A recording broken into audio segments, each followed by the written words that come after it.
En 2004, l'histoire d'un père et son fils. Ils sont australiens. Ils étaient passionnés de quad. Le père, Tyler Moon, et son fils, David Moon, étaient passionnés de quad. Son fils avait 7 ans. Et ils habitaient dans la forêt, en Australie. Et passionnés de quad, ils avaient pour habitude de faire des randonnées en quad. Et donc, ce jour-là, ils avaient fait une randonnée en quad. Le père a amené son fils faire une randonnée. Et ils ont fait des kilomètres en quad. Ils allaient plutôt vite, parce qu'ils étaient passionnés par la vitesse. Et ce qui s'est passé ce jour-là, c'est qu'il y a une branche qui s'est bloquée sous le quad, et le quad s'est retourné. Les deux ont été propulsés, et le quad est tombé sur eux deux. Vraiment, par la grâce de Dieu, ils ont réussi à vivre encore. Ce qui s'est passé, c'est que le père a eu les côtes cassées, une hémorragie interne, il sentait son estomac en train de grossir. Mais il a trouvé le moyen de sortir du quad, qui était en train de l'écraser, de lever le quad et de faire sortir son fils, qui était écrasé par le quad. Ils étaient en plein milieu de la forêt, il n'y avait personne autour d'eux. Ils étaient à 2 kilomètres de chez eux pour pouvoir appeler les secours. Le père était en plus mauvaise condition que le fils. Le fils de 7 ans a porté son père, l'a aidé à faire 1 kilomètre vers la maison. Et le père sentait qu'il y avait une hémorragie en lui. À un moment donné, il s'est levé, il a continué à marcher et à marcher, pendant qu'il était en train d'agoniser littéralement. Et ce qui s'est passé, c'est que le père s'est couché au sol, il ne pouvait pas faire un pas de plus. Il restait encore 1 kilomètre à faire avant d'appeler les secours. Il a regardé son fils et il lui a dit « Va chercher les secours, je t'attends ici. » Le fils de 7 ans a pris de courage, il a fait le kilomètre qui restait, il a appelé sa mère, ils ont appelé les secours et les hélicoptères sont venus pour récupérer le père. Quand ils ont vu le fils, il était en train d'arriver et le fils aussi avait les côtes cassées, les poumons perforés, ce qui veut dire qu'il manquait d'air et qu'il était en train de perdre du sang, il était en pleine hémorragie. Ce fils de 7 ans a sauvé son père malgré qu'il avait les poumons perforés et qu'il avait les côtes qui étaient cassées. C'était une grosse histoire en Australie. La télé nationale est venue à la maison pour pouvoir les interviewer, ainsi de suite. Et ils ont interviewé le fils qui était un héros parce qu'il a sauvé son père. Et ils lui ont posé la question, mais comment tu as fait pour faire 2 kilomètres avec des côtes qui étaient cassées et une hémorragie interne? Il était au bord du coma, le fils. Mais il a réussi à porter son père. Il a dit, j'ai fait ce qu'il fallait faire, c'est mon père. Il fallait que je l'aide. Et il lui a dit, au dernier kilomètre et au kilomètre qui me restait, il a vu son père lui tendre la main et lui montrer la direction de là où il devait aller. Et il lui a dit une chose, fais-le, je compte sur toi. Fais-le, je compte sur toi. Et de la même manière aujourd'hui, notre Père qui est Dieu, lui n'est pas en agonie, mais le monde dans lequel on est, le monde qu'il a créé, est en pleine agonie. Et il compte sur nous pour tout simplement prêcher la parole de Dieu. Amen. Il compte sur nous. Dieu compte sur toi, c'est le titre de mon message. Dieu compte sur toi. Pas sur quelqu'un d'autre, Dieu compte sur toi. C'est parfois quelqu'un te dit, hey, on compte sur toi. Et puis tu dis, quoi, moi? Et puis tu te retournes. Non, c'est de toi dont on parle. Dieu compte sur toi. On parle d'un monde qui est en agonie. Et s'il y a des gens qui sont en train de prêcher que le monde n'est pas en agonie, je vous dis la vérité, le monde est en pleine agonie. Regardez les chiffres qu'on a en France déjà rien que l'année dernière.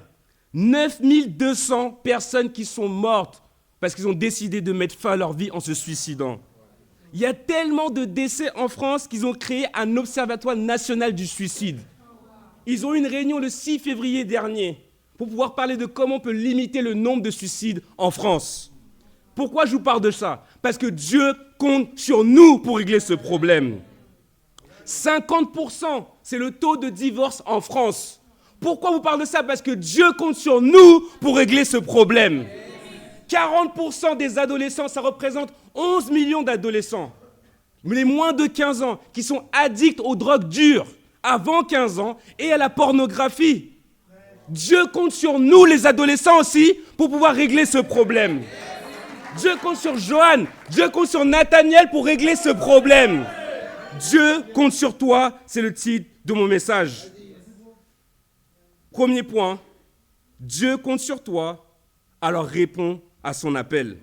Amen. Dieu compte sur toi, donc réponds à son appel. On va lire le livre d'Exode aujourd'hui, pas tout le livre, mais on va commencer au chapitre 3. Exode 3, verset 1. Et donc ce livre d'Exode, c'est un livre qui est incroyable. C'est un livre qui parle de la libération du peuple de Dieu. Pourquoi ? Parce que le peuple de Dieu, le peuple hébreu s'est retrouvé en esclavage pendant 400 ans. 400 ans dans l'esclavage. Et ils étaient en train de construire tout simplement pour les Égyptiens. Ils étaient en esclavage en Égypte.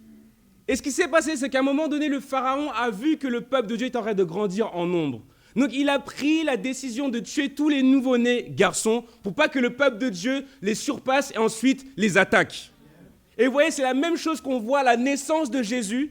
Okay, il est décrit qu'à la naissance de Jésus, ce qu'ils ont fait, c'est qu'ils ont tué tous les nouveau-nés. Pareil, pour pas que le peuple de Dieu puisse grandir encore. Donc vous allez voir plus qu'il y a beaucoup de préfiguration dans le livre d'Exode, et notamment par rapport à Moïse et avec Jésus. Et ce qui se passe, c'est que pendant 400 ans, ils sont dans l'esclavage. Et Dieu compte sur une personne, Moïse, pour sauver son peuple. Moïse, ça veut dire sauver des eaux. Parce que la période où il voulait tuer tous les enfants, ce qui s'est passé, c'est que Moïse a été sauvé par sa mère, qui l'a mis dans un berceau, dans un panier, qui l'a embaumé et qui l'a mis sur le bord du Nil. Il s'est en allé sur le bord du Nil et il a été récupéré par la fille du pharaon. Et il a grandi pendant 40 ans en tant que prince d'Égypte, d'accord ? 40 ans en tant que berger du troupeau de son beau-père Jéthro, et pendant 40 ans en tant que dirigeant du peuple de Dieu. Dieu comptait sur lui pour prendre 2 millions de personnes qui étaient dans l'esclavage, les faire passer par la mer et ensuite les faire passer par le désert pour qu'ils puissent passer le Jourdain par la suite et ensuite aller vers la terre promise. Et c'est une préfiguration de ce que nous vivons aujourd'hui en tant que chrétiens. Pourquoi ? Parce que Dieu nous a appelés, il nous a sortis du monde, de l'Égypte. Il nous a sortis de l'esclavage. Quand on entend les témoignages, on comprend que notre vie avant le baptême pour les disciples, c'était l'esclavage. Dieu nous a sortis de cet esclavage au travers des eaux du baptême. Et ce n'était pas tout de suite la terre promise. Parce que pendant 40 ans, ils étaient dans le désert. Et 40, ça représente l'épreuve. Et la vie chrétienne, c'est une vie d'épreuve. C'est une vie de miracle, mais c'est une vie d'épreuve. Et après cette épreuve-là, on atteint la terre promise qui est le paradis, là où on veut tous aller. Mais avant tout ça, Dieu compte sur nous. Et donc, on doit répondre à cet appel. Et donc, ici, on va voir l'appel de Moïse. Moïse, verset 1. Exode, verset 3. Exode, verset 3. OK ? Verset 1. Moïse était devenu berger du troupeau de son beau-père Jéthro. Le prêtre de Madian, il conduisit le troupe derrière le désert et vint à la montagne de Dieu, à Horeb. L'ange de l'Éternel lui apparut dans une flamme de feu, au milieu d'un buisson. Moïse regarda et vit que le buisson était tout en feu, sans être consumé. Moïse dit, je veux faire un détour pour voir quelle est cette grande vision et pourquoi le buisson ne brûle pas. L'Éternel vit qu'il faisait un détour pour regarder. Dieu l'appela du milieu du buisson en disant, Moïse, Moïse. Il répondit, me voici. Dieu dit, ne t'approche pas d'ici, retire tes sandales, car l'endroit où tu te tiens est une terre sainte. Il ajouta, je suis le Dieu de ton père, le Dieu d'Abraham, le Dieu d'Isaac et le Dieu de Jacob. Moïse se cacha le visage, car il avait peur de regarder Dieu. Et ici, on voit l'appel incroyable de Moïse. Moïse qui, depuis, était berger, et Dieu utilisait ça pour qu'il devienne le berger du peuple de Dieu. Et ce qui se passe ici, c'est que Dieu appelle Moïse au travers d'un buisson ardent. Et c'est l'ange de l'Éternel qui vient. L'ange de l'Éternel, c'est la préfiguration de Jésus, okay, qui vient s'adresser de la part de Dieu, qui est Dieu lui-même, et qui vient s'adresser à Moïse. Et il vient lui parler au travers d'un buisson ardent. Quand on voit un arbre dans la Bible, ça représente la vie de l'homme. En Jérémie 17, on parle d'un arbre qui est planté près d'un cours d'eau. Okay, le cours d'eau, c'est le Saint-Esprit, et l'arbre, c'est nous, c'est notre vie. Dans plusieurs paraboles, Jésus parle d'arbres et de fruits, de porter du fruit. Okay, donc l'arbre, ça représente la vie spirituelle d'un homme. Mais ici, on ne parle pas de n'importe quel arbre, ou du moins, si on parle de n'importe quel arbre, on parle d'un buisson. D'accord ? Donc je ne sais pas pour vous les sœurs, vous aimez les roses, vous aimez les petites plantes, mais si on va vous offrir un buisson, vous allez dire, mais qu'est-ce que c'est ? Un buisson, ça ne porte pas de fruits, ça pique, c'est pas beau, c'est moche, ça ne sert à rien en fait. Mais ce buisson-là, ce qu'on a appelé le buisson ardent communément, Ce buisson-là, il est spécial. Pourquoi? Parce que Dieu l'a utilisé et il a mis du feu dedans. Et quand on regarde à cette écriture-là, on doit comprendre que, avant de connaître Dieu, on était des buissons aussi.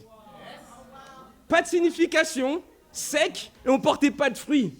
Mais qu'est-ce qui a fait la différence dans notre vie? C'est que Dieu est intervenu dans notre vie, il a allumé un feu, on a eu la chance d'être baptisés, de connaître la vérité. Et maintenant, notre vie est incroyable. Pourquoi? Parce qu'on a des frères, on a des sœurs, des personnes de toutes les nations autour de nous, ok? Et même vous qui venez pour la première fois, aujourd'hui, votre vie, elle est en train de changer parce que vous êtes dans une église en feu qui veut servir Dieu. Ok? Dieu t'appelle, toi aussi, à changer de vie. Dieu t'appelle à avoir une vie en feu. Ok? Pourquoi il y a tant de décès en France par suicide? La première source, c'est la dépression. C'est ça le problème. Et ça amène au suicide. Dieu nous compte sur nous pour régler ce problème. C'est la raison pour laquelle on doit être les plus joyeux et les plus zélés en France. Je ne sais pas pour vous, mais moi, cette histoire, elle sera arrêtée. Exode 3, verset 3. Kevin est venu, il a vu un buisson et il a fui. L'histoire sera arrêtée là. Mais cette histoire elle m'impressionne. Pourquoi? Parce que Moïse voit un feu qui est en train de s'allumer devant lui. Il ne fuit pas. Qu'est-ce qu'il fait? Il cherche à savoir d'où vient la parole qu'il a entendue. Il essaie de contourner le feu pour savoir qui lui a parlé. Ça représente notre relation avec Dieu. J'ai aimé ce qu'Emmanuel a partagé tout à l'heure. Et je me suis déjà senti comme ça. Tu es figé devant les Écritures parce que tu ne les comprends pas. Et je suis heureux que Manuela ait partagé, qu'elle ait fait le détour pour comprendre qui est en train de lui parler et qu'elle soit là maintenant pour prêcher la parole ce matin. Amen. Ça représente notre relation avec Dieu. Pourquoi est-ce qu'on doit comprendre ce que Dieu est en train de nous dire? Quand on est en train de lire la Bible, Dieu compte sur nous pour qu'on la comprenne. Ce n'est pas un piège. Dieu veut qu'on comprenne les Écritures. Dieu veut qu'on vienne vers lui, qu'on puisse le prier, avoir une relation profonde avec lui. Ça arrive des fois de ne pas comprendre. Je vous ai dit, quand j'ai été baptisé, au début, 10 minutes lire la Bible, c'était difficile pour moi. J'avais du mal à comprendre. Et quand j'entendais quelqu'un prêcher, je dis, ouais, il connaît trop bien sa Bible, comment il fait? Ouais, il a 10 ans dans la foi. Ouais, ça doit être un extraterrestre, d'où il vient? Non! Sois patient avec toi-même. Dieu t'a choisi, Dieu compte sur toi. La Bible dit en Éphésiens qu'il t'a prédestiné avant la création du monde. Reste tranquille. Ok? Cherche Dieu. Reste fidèle. Il va te parler. Il a un plan pour toi parce qu'il compte sur toi. Amen. Dieu compte sur l'église de Paris. Dieu compte sur chacun d'entre nous. Et donc Moïse ici, il répond une chose. Me voici. Me voici, c'est la réponse que beaucoup d'hommes de Dieu dans la Bible ont donnée à Dieu. Abraham, quand il a été appelé, il a dit « me voici ». Pourtant, il ne connaissait pas Dieu. Okay? Moïse, pareil, il ne connaissait pas Dieu, il répond « me voici ». Samuel, il a été appelé, il a répondu « me voici ». Amen. Samuel dans la Bible, monsieur Samuel aussi, là, il a répondu « me voici ». Vous avez entendu comme il a chanté? Okay? Amen. Et donc, me voici, ça ne veut pas dire je suis là. Me voici, ça veut dire je suis présent, je suis prêt à écouter et je suis prêt à obéir. Je vais vous dire quelque chose, la meilleure réponse à donner quand Dieu t'appelle, c'est « me voici ». Dieu compte sur toi, réponds à son appel. Parfois, il y en a qu'on est en train d'appeler, Dieu t'appelle, et beaucoup d'appels masqués après, ou beaucoup d'appels manqués plutôt. Dieu t'appelle, okay, et tu réponds automatiquement « je suis occupé ». Je te rappelle plus tard. Vous avez déjà reçu des appels, puis vous répondez comme ça? Il ne faut pas qu'on fasse ça avec Dieu parce que Dieu compte sur nous. Mais je sais qu'aujourd'hui, il n'y a pas d'appel manqué parce que vous avez répondu à l'appel et vous êtes là ce matin. Amen. Verset 7. L'Éternel dit, « J'ai vu la souffrance de mon peuple qui est en Égypte, et j'ai entendu les cris qu'il pousse devant ses oppresseurs. Oui, je connais ses douleurs. Je suis descendu pour le délivrer de la domination des Égyptiens et pour le faire monter de ce pays jusque dans un bon et vaste pays. Un pays où coule le lait et le miel. C'est l'endroit qu'habitent les Cananéens, les Hittites, les Amoréens, les Phéréziens, les Éviens et les Jébusiens. Maintenant, les cris des Israélites sont venus jusqu'à moi. J'ai aussi vu l'oppression que leur font subir les Égyptiens. Maintenant, vas-y, je t'enverrai vers le Pharaon et tu feras sortir d'Égypte mon peuple, les Israélites. » J'adore ce passage. Dieu dit qu'il entend et qu'il voit la souffrance de son peuple. Il y a beaucoup de gens qui disent, ouais, mais regardez tout ce qui se passe dans le monde. Où est Dieu? La vraie question à poser, c'est pas où est Dieu. La vraie question qui a toujours été, c'est où es-tu? Pour régler tous les problèmes dont on a parlé juste avant. Pourquoi? Parce que Dieu compte sur nous pour régler tous ces problèmes. Dieu nous a choisis pour régler tous ces problèmes. Dieu comprend la souffrance des Français, il comprend la souffrance qu'on vit ici en Europe de l'Ouest et dans le monde, et il compte sur chacun d'entre nous pour régler ce problème. Je ne vais pas parler d'une autre personne, mais je vais parler de ma propre vie. Cette semaine, j'ai célébré mes 10 ans dans la foi.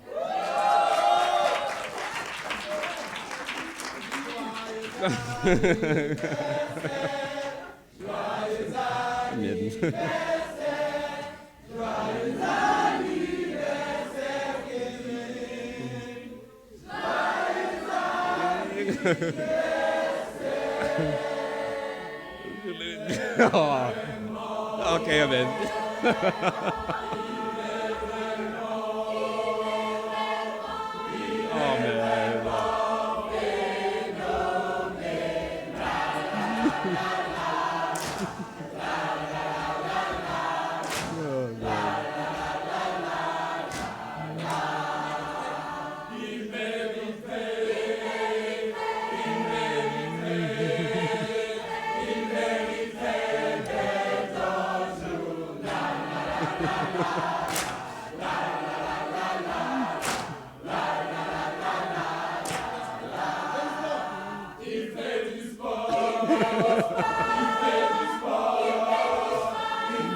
Oh, man.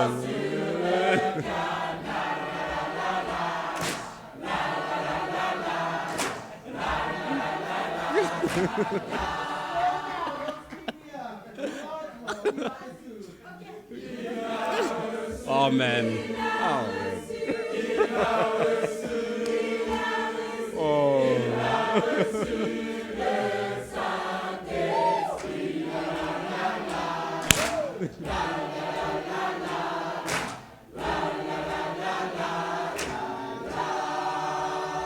wow.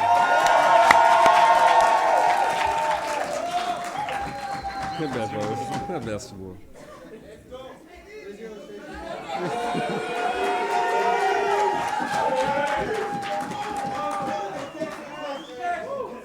Amen. Vous êtes la meilleure église au monde. Je suis en train de vivre un rêve. Je suis en train de vous regarder, je suis en train de vivre un rêve. Je suis en train de vivre un rêve éveillé, je m'en rends même pas compte. Et merci Anthony, merci à tous. Merci pour l'illustration. Mais ouais, j'ai vécu mes 10 ans dans la foi. Et j'arrête pas de me rappeler de l'année 2013, qui était une des pires années dans ma vie. J'étais fiancé, pas à cette merveilleuse femme encore, mais j'étais fiancé dans le monde, ouais, c'est déjà chaud. Ça ne s'en pas dans l'histoire, c'est chaud déjà. et ça se passait pas bien. C'était une relation toxique. C'était une relation où je pensais aimer la personne, mais en fait, je voulais plus être avec la personne qu'autre chose, en fait. Et elle, c'était pareil. Elle avait déjà un enfant, pas avec moi.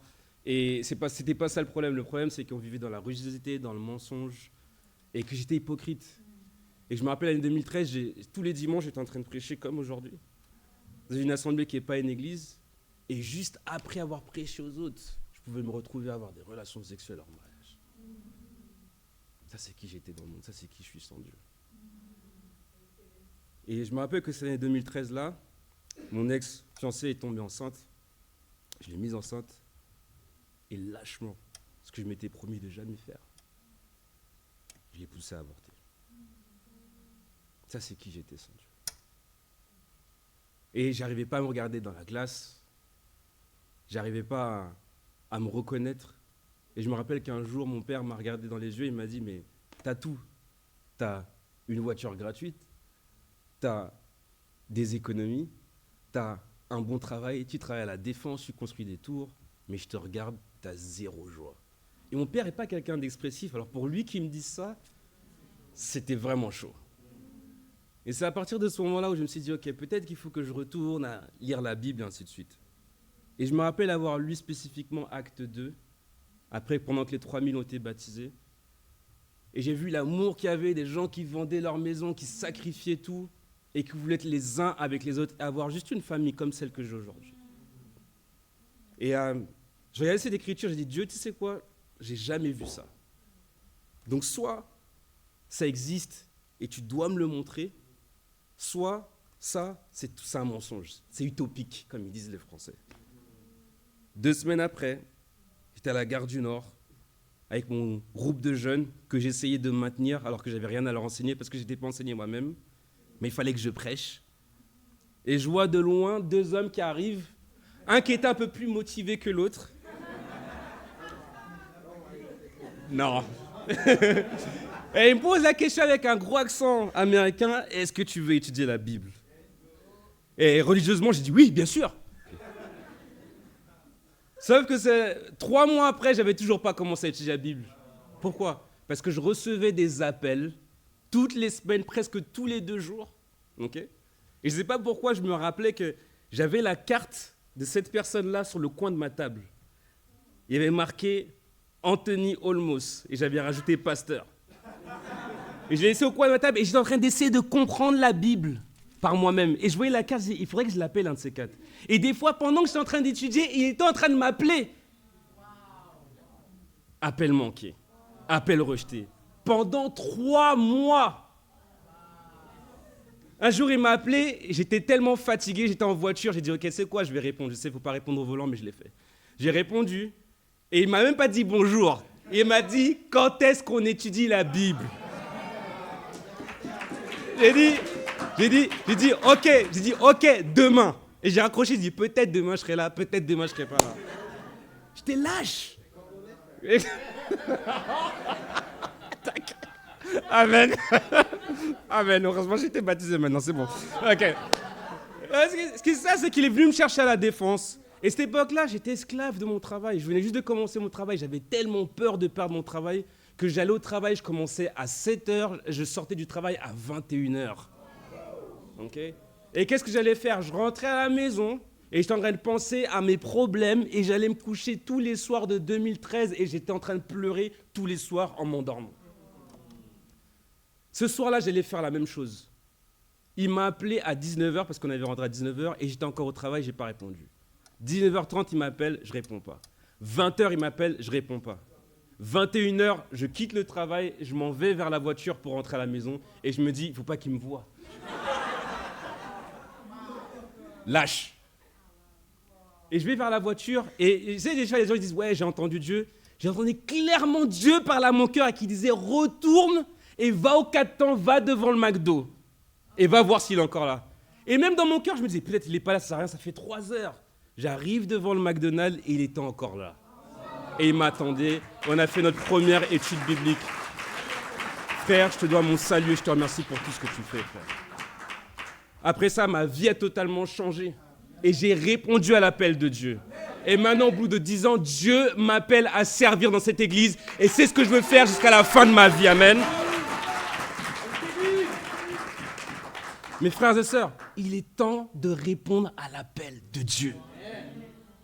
Il est temps de répondre à l'appel de Dieu de manière sérieuse. Dieu compte sur nous. Dieu compte sur toi pour diriger. Dieu compte sur toi pour prêcher à ta famille. Dieu compte sur toi pour prendre soin des âmes qui sont en France. Dieu compte sur toi. Et je vous regarde, il y en a qui sont en train de me regarder des gros yeux. Dieu compte sur toi. Amen. C'est quand je dis à mon fils, va, prends soin de maman et de Liam quand ils vont tous les 3 dehors. Là, il est content. Pourtant, il n'a que 3 ans. Il ressent mon amour et le fait que je lui fais confiance. Dieu te fait confiance et Dieu t'aime. C'est pour ça qu'il compte sur toi. Dieu pourrait sauver le monde en un claquement de doigts, comme ça, clac. Et que tout le monde connaisse la vérité. Mais il ne veut pas avoir une relation avec nous, on est des robots.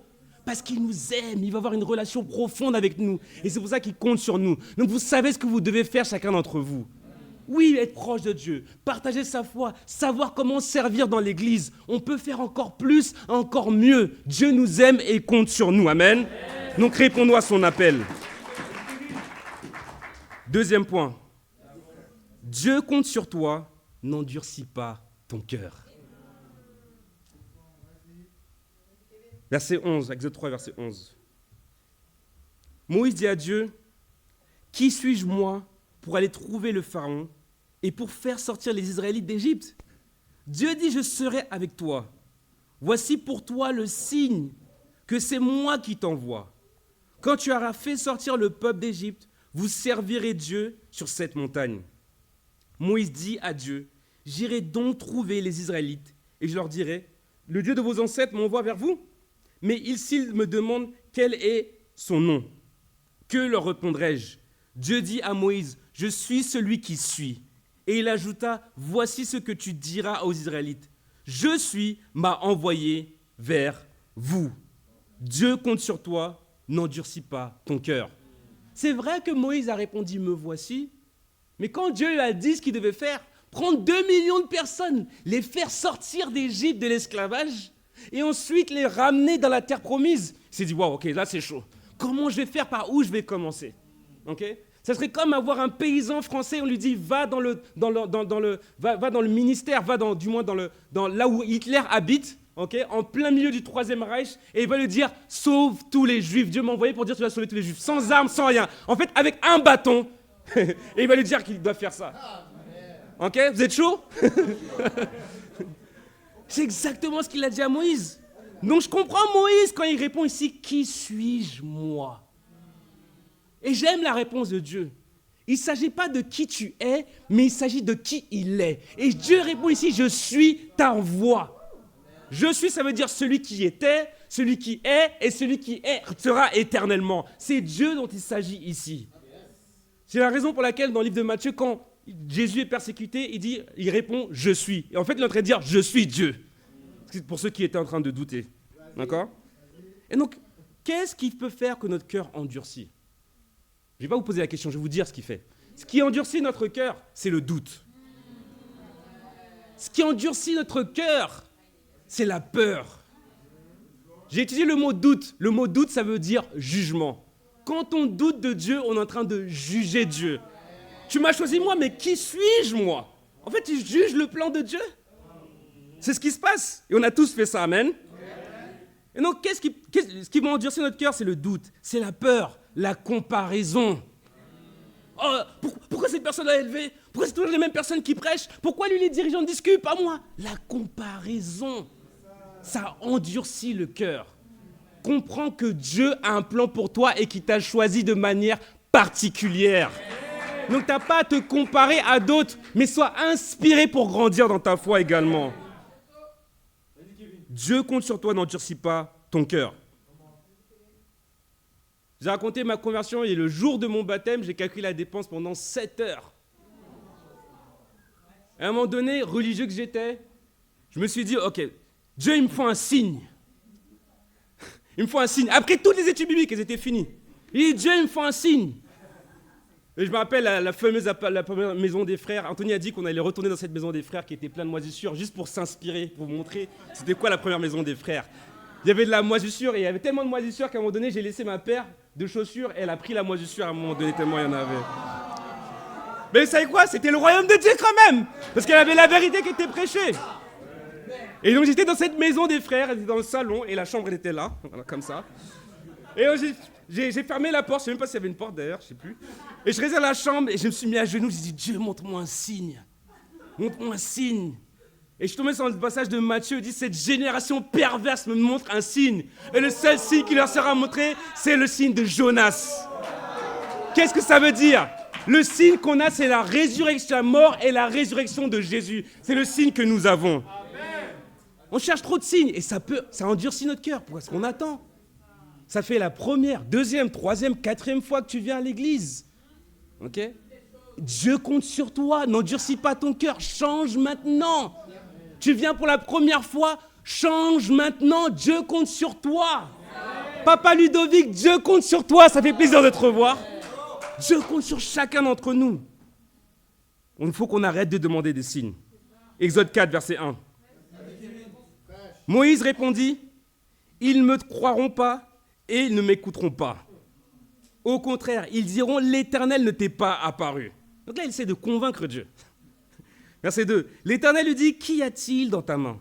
Il répondit, « Un bâton. » L'Éternel dit, « Jette-le par terre. » Il le jeta par terre et le bâton se changea en serpent. Moïse prit la fuite devant lui. L'Éternel dit à Moïse, tends ta main et prends-le par la queue. Il tendit la main et l'attrapa. Le serpent redevint alors un bâton dans sa main. L'Éternel dit, voilà ce que tu feras afin qu'ils croient que l'Éternel, le Dieu de leurs ancêtres, t'est apparu. Le Dieu d'Abraham, le Dieu d'Isaac et le Dieu de Jacob. L'Éternel lui dit encore, mets ta main sur ta poitrine. Il mit sa main sur sa poitrine puis la retira. Et voici que sa main était couverte de lèpre, blanche comme la neige. L'Éternel dit, remets ta main sur ta poitrine. Il remit sa main sur sa poitrine puis l'en retira. Et voici quel était le redevenu normal. L'Éternel dit, s'ils ne te croient pas et n'écoutent pas le message du premier signe, ils croiront à celui du dernier signe. S'ils ne croient toujours pas, même avec ces deux signes, et ne l'écoutent pas, tu prendras de l'eau du fleuve, tu la verseras sur la terre, et l'eau que tu auras prise dans le fleuve se changera en sang sur la terre. Ici, Moïse est en train de douter, et il a demandé un signe à Dieu. Et ce que j'aime dans toute cette histoire, vous pourrez lire le livre d'Exode, on n'a pas le temps de tout voir, c'est que Moïse, il doute, mais il ne se parle pas à lui-même. Il est en train de parler à Dieu pendant tous ces chapitres-là. Le problème, ce n'est pas que le doute, mais parle à Dieu de ce que tu ressens. Sois vrai, sois réel sur ce qui se passe dans ta vie, mais parle à Dieu, ne te parle pas à toi-même.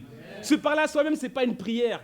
Tu peux douter, tu peux être faible, tu peux avoir des craintes, pas de souci. Moïse, c'était la même chose, moi aussi. Mais le point, c'est quoi? C'est de parler à Dieu dans toutes ces situations. Et donc, Moïse, j'ai dit tout à l'heure de ne pas demander des signes. Vous pouvez demander des signes à Dieu, tant que c'est à Dieu que vous les demandez. Mais à un moment donné, il faut prendre une décision. Moïse, il demande des signes et Dieu lui donne des signes. Il prend un bâton, ok, et il le prend et ça devient un serpent. Ce serpent-là, il le prend par la queue. Si tu veux attraper un serpent, c'est jamais par la queue, sinon il va te mordre. Ça sera toujours par la tête. C'était quoi ce signe ici? Le signe ici, c'était la préfiguration que Jésus allait maîtriser le mal. Ensuite, ce qu'on voit, c'est qu'il dit « Mets ta main sur ta poitrine ». Et sur sa poitrine, une fois qu'il l'a retirée, il y avait la lèpre. Une fois qu'il a remis la main, la lèpre a disparu. La lèpre, dans l'Ancien Testament, c'est la signification du péché. Qu'est-ce qu'il est en train de lui dire ici? Que c'est Jésus qui va ôter le péché. Il va maîtriser le mal et il va ôter le péché. Le dernier signe qu'on voit ici, par la suite, c'est qu'il dit « Prends cette eau-là, elle va se transformer en sang ». C'est la préfiguration du sang de Jésus qui ôte le péché et qui permet à toutes les personnes d'être sauvées au travers des eaux du baptême. Tout ça pour vous dire que vous cherchez un signe. Le véritable signe que vous aurez, c'est quoi? C'est le fait que Jésus est mort et ressuscité pour chacun de vos péchés. Qu'il a le pouvoir de pouvoir enlever vos péchés, de vous pardonner et de vous faire maîtriser le mal pour qu'ensuite vous puissiez aider d'autres personnes à être baptisées, à être sauvées aussi. Dieu compte sur toi, n'endurcis pas ton cœur. Il y a un célèbre film qui s'appelle « Sauver le soldat Ryan ». Un film de Steven Spielberg qui raconte une partie de l'histoire de la Seconde Guerre mondiale. Oui, une troupe de soldats américains ont été appelés pour une mission spécifique qui est de sauver le soldat Ryan. J'ai déjà raconté cette histoire, je crois que c'était ici d'ailleurs. Et le soldat Ryan était particulièrement, il fallait le sauver lui parce que ses 4 autres frères étaient morts au combat. Et pour éviter que tous les frères soient morts au combat et que la mère se retrouve sans fils, qui avait déjà perdu son mari aussi, ils ont dit qu'il faut qu'ils aillent sauver le soldat Ryan. Histoire courte, ils arrivent à un moment donné dans cette troupe-là, et dans cette troupe-là de 6 soldats, il y a Tom Hanks qui joue le rôle du général, du commandant, et il y a un des soldats qui s'appelle Upham. Et Upham, ce n'est pas un soldat de base. De base, c'est un secrétaire. Tout ce qu'il sait faire, c'est taper sur la machine à écrire. Et il l'a appelé en plein milieu de la Seconde Guerre mondiale. Et donc, comme il savait qu'il ne savait pas se battre, son seul rôle, c'était de garder les munitions pour pouvoir aller les distribuer à chacun des soldats pendant qu'ils sont en train de tirer sur les nazis pour les empêcher d'avoir un pont stratégique qui allait faire qu'ils allaient venir en France et ensuite faire en sorte que tous les Français deviennent des nazis. Ce qui s'est passé ici, c'est que Upham, on lui a donné toutes les munitions et à un moment donné spécifique, à un moment pivot et important de la bataille, il est en duo avec un autre de ses amis. Et cet ami-là, il se retrouve en haut d'une pièce, dans une maison abandonnée en France, et il est en train de se battre avec un nazi. Ils n'ont plus d'armes. Et c'est un combat qui se fait avec les poings. À un moment donné, le nazi prend un couteau et il est sur le point d'égorger le soldat américain. Et Upham, il était là, juste derrière la porte dans l'escalier. Il avait une arme avec lui et il avait toutes les munitions nécessaires pour pouvoir juste tirer, juste une balle. Ok, c'est un film, ne vous inquiétez pas. Juste tirer une balle et faire en sorte que le nazi meure et que son ami soit sauvé. Mais il n'avait jamais utilisé d'armes et il avait peur. Il est resté dans l'escalier tout tremblant. Et pendant qu'il est dans l'escalier tout tremblant, il entendait son ami en train d'agoniser, en train de crier pour sa vie. Il pouvait régler le problème parce qu'il avait l'arme entre les mains, mais il n'a rien fait. Quand on regarde ça, on peut se dire « Waouh, le pauvre, il n'a jamais utilisé une arme, c'est difficile. » On peut avoir pitié pour lui. Mais la vérité, c'est qu'il avait le cœur endurci parce qu'il était en train d'hésiter et qu'il avait peur. Son ami a été tué, le nazi est sorti de la pièce, il est descendu les escaliers, il a même eu peur, le nazi, parce qu'il a vu que Upham avait l'arme sur lui. Mais il a vu dans son regard qu'il y avait la peur. Donc le nazi est passé, il est retourné au combat et il a continué à tuer encore plus de personnes. Et Upham est resté là avec son arme seul en train de pleurer. Le fait d'avoir peur et de douter, à un moment donné, ça va endurcir nos cœurs et on ne pourra plus sauver les gens que Dieu nous a appelés à sauver. Et je sais dans cette église qu'il n'y a pas de Upham, mais des disciples de Jésus-Christ qui vont utiliser l'arme qui est la parole de Dieu pour sauver un maximum de personnes. Je suis en train de dire ici que c'est pas qu'on ne doit pas avoir peur. On peut avoir peur, mais on doit surmonter notre peur avec la parole de Dieu, avec le courage et avec l'ouverture. Amen. Dieu compte sur nous, n'ayons pas le cœur qui est endurci. Dieu compte sur nous, arrêtons d'hésiter, mais prenons des décisions pour commencer à diriger. Troisième et dernier point. Dieu compte sur toi pour sauver. Il y a beaucoup de personnes qui se disent « Mais qu'est-ce qu'on fait ici ?» La Bible dit en Timothée que Dieu, sa volonté, c'est que tout le monde parvienne à la connaissance de la vérité et soit sauvé. C'est la raison pour laquelle nous sommes là aujourd'hui, pour sauver l'humanité tout entière. Et donc Dieu compte sur nous pour le faire. Exode 14. On saute. Ce qui se passe pendant tous ces chapitres-là qu'on a sautés, d'Exode 3 à Exode 14, c'est que le Pharaon, que Moïse est allé voir, a refusé de laisser le peuple de Dieu partir pour qu'il soit libre. Et ce que Dieu va faire, c'est qu'il va démontrer sa puissance au travers de 7 fléaux. 7 fléaux qui n'ont pas bougé le cœur du Pharaon. Parce que fléau appelé fléau, il l'attendait et il ne prenait pas de décision. Quand tu ne prends pas de décision, comme je disais tout à l'heure, ton cœur va s'endurcir. Je prie que chacun d'entre nous, aujourd'hui, on prenne une décision. Même si vous venez pour la première fois, vous savez ce qui va se passer à la fin ? Quelqu'un va vous demander d'étudier la Bible. Acceptez, ça va changer votre vie. N'endurcissez pas votre cœur, acceptez. Pour ceux qui regardent en ligne, acceptez d'étudier la Bible. Arrêtez de persécuter, Dieu va changer votre vie et Dieu compte sur vous aussi. Et on se retrouve ici au chapitre 14 où la mer va être séparée en deux pour que le peuple de Dieu puisse être sauvé. Exode 14, verset 15. L'Éternel dit à Moïse, pourquoi s'écrit ? Dis aux Israélites de se remettre en marche. Et toi, lève ton bâton, tends ta main sur la mer et fends-la. Ainsi, les Israélites pénétreront au milieu de la mer à pied sec. Quant à moi, je vais endurcir le cœur des Égyptiens pour qu'ils y pénètrent après eux. Et le Pharaon ainsi que toute son armée.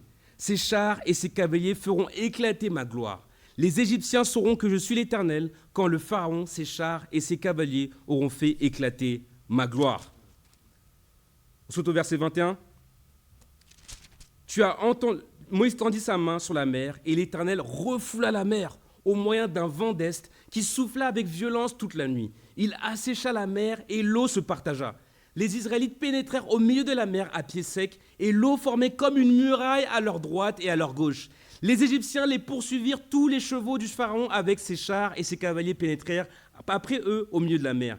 Très tôt le matin, l'Éternel regarda les camps des Égyptiens depuis la colonne de feu et de nuée. Il sema le désordre dans le camp des Égyptiens. Il fit dévier les roues de leurs chars et leur rendit ainsi leur conduite difficile. Les Égyptiens dirent alors, prenons la fuite devant l'Israël, car l'Éternel combat pour lui contre nous.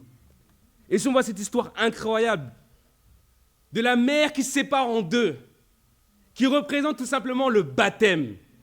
Parce qu'on sort de notre ancienne vie, de l'esclavage, et on traverse les eaux du baptême pour être sauvés. Et les Égyptiens n'étaient pas prêts pour ça, parce qu'ils ont essayé de faire la même chose et ils étaient engloutis par l'eau. Quand tu sors des eaux du baptême, tu laisses tes péchés, tu laisses ton passé, tu laisses ton manque dans cette eau-là et tu es sauvé et tu as une nouvelle vie avec Jésus-Christ. Et donc, on a été sauvés pour les disciples en tant que de Jésus-Christ. On a été sauvés pour sauver d'autres personnes. On est sauvés pour sauver. Et Dieu compte sur nous pour faire cela. Amen. Et c'était incroyable, encore une fois, de voir l'année dernière le nombre de baptêmes. Mais cette année, le nombre de baptêmes qu'on attend dans cette église, jusqu'à être 200 disciples dans l'église chrétienne internationale de Paris. Et Dieu nous appelle à séparer la mer en deux en France, pour que les gens connaissent la vérité. On était au Divo dernièrement, on a partagé notre foi, c'était incroyable, on a chanté à Dieu. Et pendant que j'allais vers le Divo, j'ai vu un groupe de personnes qui n'étaient pas notre groupe, qui étaient en train de prier pour aller partager leur foi. Et probablement que ce groupe de personnes allait voir des personnes pour leur dire « Est-ce que tu crois en Jésus ?» Que peut-être quelques personnes ont répondu oui et qu'ils ont considéré que ces personnes-là étaient donc sauvées. Mais on sait que ce n'est pas la vérité. On sait que le seul moyen d'être sauvé, c'est au travers des eaux du baptême, parce que c'est là qu'on entre en contact avec le sang de Jésus et qu'on peut être sauvé. Mais on ne peut pas laisser d'autres groupes être plus zélés que nous. Amen. On ne peut pas laisser d'autres groupes être plus zélés que nous pour prêcher la parole de Dieu. C'est la raison pour laquelle on doit se rappeler qu'on a été sauvés pour sauver un maximum de personnes. On va terminer ce culte comme on devrait terminer tous les cultes le restant de cette année, avec un baptême qui est le baptême de David. Amen. David va être baptisé aujourd'hui. Mais j'ai la foi et je sais qu'il y a des personnes dans cette salle qui doivent être baptisées aujourd'hui, qui doivent commencer à étudier la Bible aujourd'hui. Pourquoi ? Parce que Dieu t'aime et parce que Dieu compte sur toi. Dieu compte sur nous, Église. Dieu compte sur nous pour implanter cette Église à Barcelone, cette année en 2024. Dieu compte sur nous pour implanter cette Église à Lisbonne en 2025. Dieu compte sur nous pour implanter cette Église à Rome en 2025, voire en 2026. Dieu compte sur nous pour implanter cette Église à Genève. Dieu compte sur nous pour l'opération Hexagone d'évangéliser toutes les villes françaises. Lyon, avec 1,7 million d'habitants, Dieu compte sur nous. Marseille, avec plus de 2 millions d'habitants, Dieu compte sur nous. Toulouse, Lille, Bordeaux, Nice, Dieu compte sur nous. Pour avoir la région centre, nord, sud et ouest de Paris, Dieu compte sur chacun d'entre nous. J'ai la foi que dans cette église, on peut voir 8 baptêmes et restaurations dans chaque mois dans l'église. Mais est-ce que Dieu compte seulement sur moi ? Dieu compte sur chacun d'entre nous pour que ça arrive. Dieu compte sur les femmes pour une journée des femmes explosive le 7 avril. 120 femmes présentes. Dieu compte sur nous. On doit avoir 10 confirmations par semaine. Je vais vous poser une question. Est-ce qu'on peut avoir 10 confirmations chaque semaine de femmes qui vont s'inscrire pour venir ? Je sais qu'il y a des femmes qui ne sont pas encore inscrites. Inscrivez-vous. Dieu compte sur vous. Dieu honore les femmes. On doit aider les femmes aussi en France. Amen. Dieu compte sur nous. Répondons à son appel. Dieu compte sur nous. N'en dire ce ne sont pas notre cœur, mais allons vers lui. Dieu compte sur nous. On a été sauvés pour sauver d'autres personnes. Et à Dieu soit toute la gloire.